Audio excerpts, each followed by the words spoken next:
dealio with this? Well, yes, it is a Battle Royale game. It does have a lot of resemblances to PUBG, there's no doubt about that, but let's be real, PUBG was not the first Battle Royale game on the market, and this one certainly does bring some new stuff to the table, and understanding what that new stuff is and how to take advantage of it is a difference between winning and losing. One of the best parts about it is the fact that PS4 players will actually get to play the game. PUBG is going to be only available on PC and soon coming to Xbox. No word yet on whether or not it's coming to PS4, but guess what?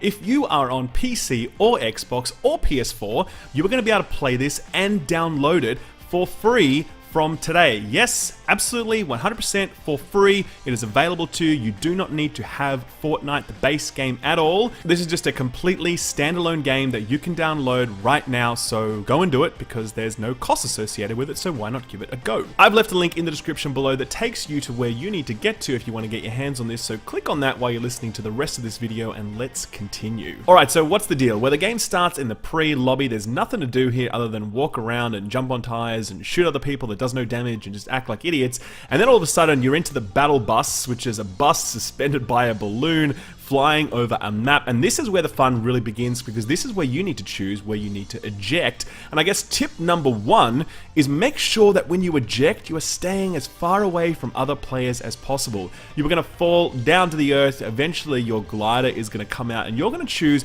where you land. You don't want to be landing anywhere near anybody else because it greatly increases the chance that that person is going to be able to loot a weapon before you, clock you in the head, and then boom, it's game over for you. You are back in the queue. So tip number one, make sure when you land you stay as far away from other people as possible. It's going to make your life a hell of a lot easier. Tip number two, the weapons that you're choosing make a huge difference. Now obviously you can't really choose which weapons you have with you because it's all about random looting. You'll drop on a part of the map and hopefully there's a good weapon nearby, sometimes there's a crap weapon, sometimes there's no weapon at all, but eventually as you continue to progress through the game you're going to find more and more weapons, and then it's about which ones do you stick with. Well, my very strong advice to you is to stick with longer range weapons like the sniper rifle and the auto rifle. The shotguns and the SMGs, they're fine, but they don't give you a lot of versatility. A lot of the time, you're going to spend looking far over the distant horizon, hoping that you can shoot a target at range, and a shotgun really doesn't do much in that context. If you're smart and you know how to protect yourself up close with an assault rifle by getting the jump on your opponent,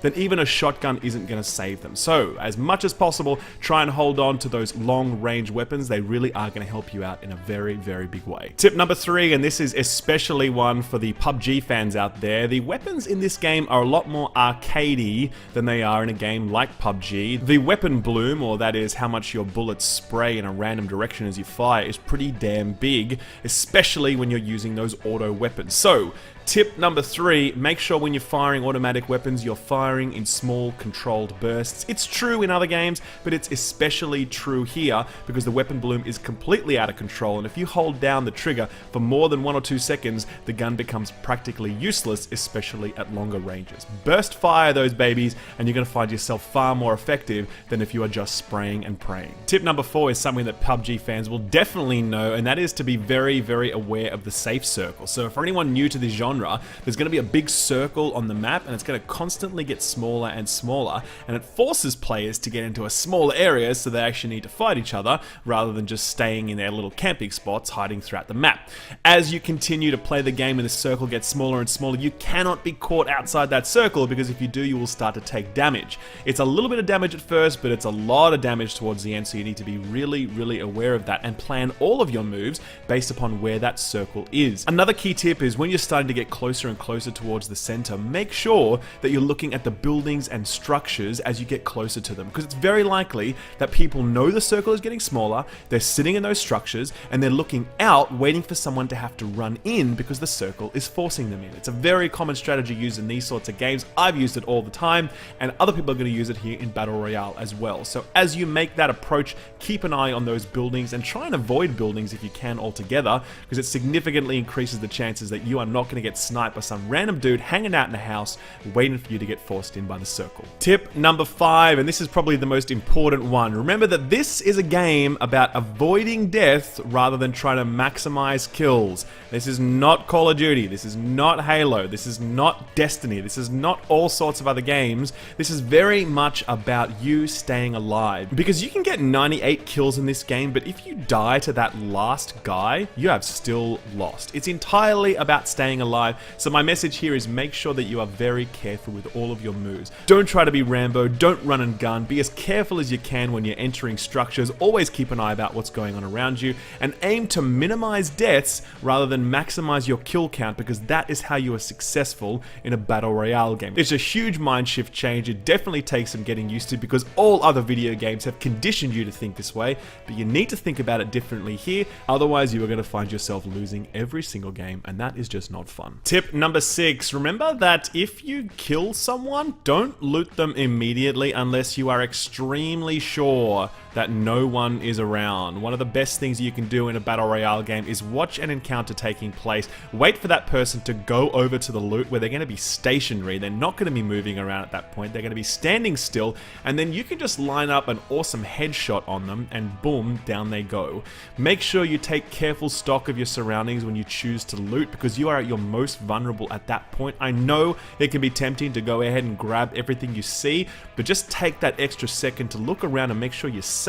It will save you very, very often. Tip number 7. Now, some of you may not know this, but Fortnite is a game that actually lets you build structures, and you can do the same thing in their Battle Royale game mode. Now, this is the biggest difference between PUBG and this game. You can actually build your own stuff. You can build houses, you can build walls, you can build ramps, you can lay traps, you can do all sorts of stuff. So you may think, cool, I'm just going to build myself a nice safe castle and just hang out in here, no problem. But the fact is, this actually makes you a very, very vulnerable target. So tip 7, don't build buildings because you basically just make yourself a sitting duck when you do that. There are some structures that you should be building, and we'll talk about those soon, but buildings are not one of them.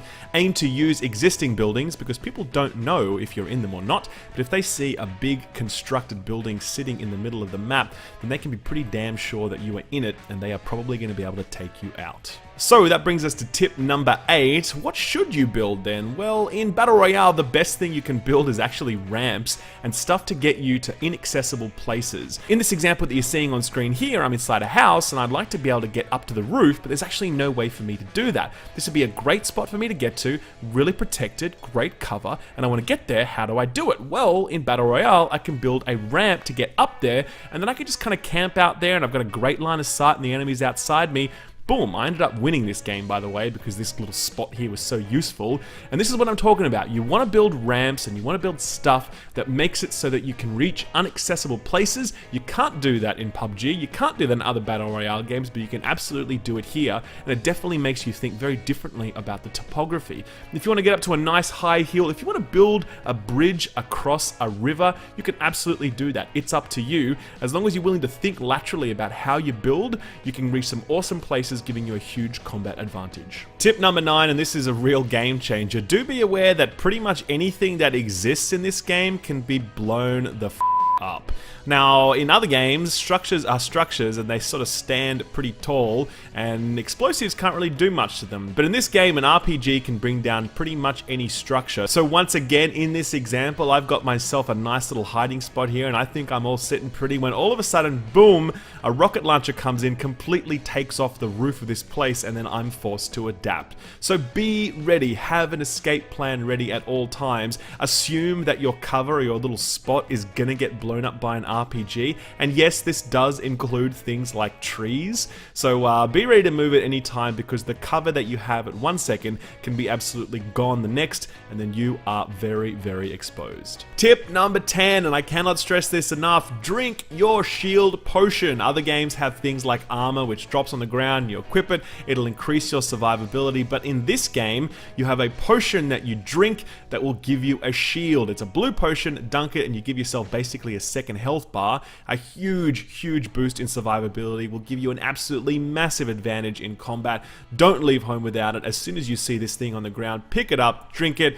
Please, for the love of God, it took me ages to learn this. I don't want to see you make that same mistake. Drink your shield potion. And that is it, guys. That is Fortnite's Battle Royale mod. As I said, you can download it in the description below. I've left a link down there. I gotta say, I had a lot of fun with this, but more than anything else, I'm just really glad that PS4 players are going to be able to have the chance to play something in this genre. It kind of sucks that they were left out in the cold. Now they're going to be able to enjoy something. I really hope you guys enjoyed. If you like these tips, don't forget to drop the video a like, subscribe for more content, and I will see you guys in the next video. Bye-bye.